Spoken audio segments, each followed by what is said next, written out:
Madam PCOD ಇರೋದ್ರಿಂದ ಮಕ್ಕಳಾಗೋದಕ್ಕೆ ಏನಾದರೂ problem ಆಗ್ತದೆ? ಹೌದು, ಮಕ್ಕಳಾಗೋದು ಸ್ವಲ್ಪ ಡಿಲೇ ಆಗ್ಬೋದು, ಆದ್ರೆ ಆಗೋದೇ ಇಲ್ಲ ಅಂತ ಹೇಳಕ್ ಬರೋದಿಲ್ಲ. ಕರೆಕ್ಟ್ ಆಗಿ ಟ್ರೀಟ್ಮೆಂಟ್ ನಾವು ಕೊಟ್ಟಿವಿಪ್ಪ ಅಂತಂದ್ರ ಪಾಪು ಆಗ್ತಾವ.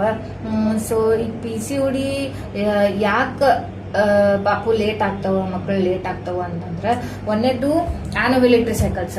ನಾನೇನು ಹೇಳಿದ್ನಲ್ಲ, ಹಾರ್ಮೋನ್ಸ್ ಏರುಪೇರು ಆಗಾಕತ್ತಿರೋದ್ರಿಂದ ನಮ್ಗೆ ಅಂಡಾಶಯ ಅಂಡಾನೂನ ರಿಲೀಸ್ ಮಾಡೋದಿಲ್ಲ, ಅಂದ್ರೆ ಎಗ್ ರಿಲೀಸ್ ಆಗಕತ್ತಿಲ್ಲ. ಸೊ ಎಗ್ ಕರೆಕ್ಟ್ ಟೈಮಿಗೆ ರಿಲೀಸ್ ಆಗಕತ್ತಿಲ್ಲ ಅಂತಂದ್ರ ಪಾಪ ಮಕ್ಕಳು ಆಗೋದು ಸ್ವಲ್ಪ ಲೇಟ್ ಆಗ್ತದೆ. ಅವಾಗ ಸೈಕಲ್ಸ್ ಇರ್ರೆಗ್ಯುಲರ್ ಆಗ್ತಾವ. ಮತ್ತೆ ಎರಡನೇದೇನಪ್ಪ ಅಂತಂದ್ರೆ ಯಾವ್ದು ಅಂಡಾನು ಕರೆಕ್ಟ್ ಟೈಮಿಗೆ ರಿಲೀಸ್ ಆಗೋದಿಲ್ಲ, ಅದು ರಿಲೀಸ್ ಆದ್ರೂ ಕೂಡ ಅದ್ರದ್ದು ಗುಣಮಟ್ಟ ಸರಿ ಇರೋದಿಲ್ಲ. ಸೊ ಹಂಗಾಗಿ ನಮಗ ಮಕ್ಕಳು ಆಗೋದು ಸ್ವಲ್ಪ ಲೇಟ್ ಆಗ್ತದೆ. ಮತ್ತ ಮೂರನೇದೇನಪ್ಪ ಅಂತಂದ್ರ ನಮ್ಗ PCOD ಇರುವಂತ ಹೆಣ್ಮಕ್ಳೊಳಗಡೆ ಗಂಡ್ ಮಕ್ಳೊಳಗಡೆ ಇರುವಂತ ಹಾರ್ಮೋನ್ ಟೆಸ್ಟೋಸ್ಟಿರಾನ್ ಅನ್ನೋದೊಂದು ಆಂಡ್ರೋಜನ್, ಆ ಲೆವೆಲ್ಸ್ ಜಾಸ್ತಿ ಇರೋದ್ರಿಂದ ನಮಗ ಅಂಡಾಶಯ ಕರೆಕ್ಟ್ ಆಗಿ ಅಂಡಾನ ರಿಲೀಸ್ ಮಾಡಕತ್ತಿಲ್ಲ.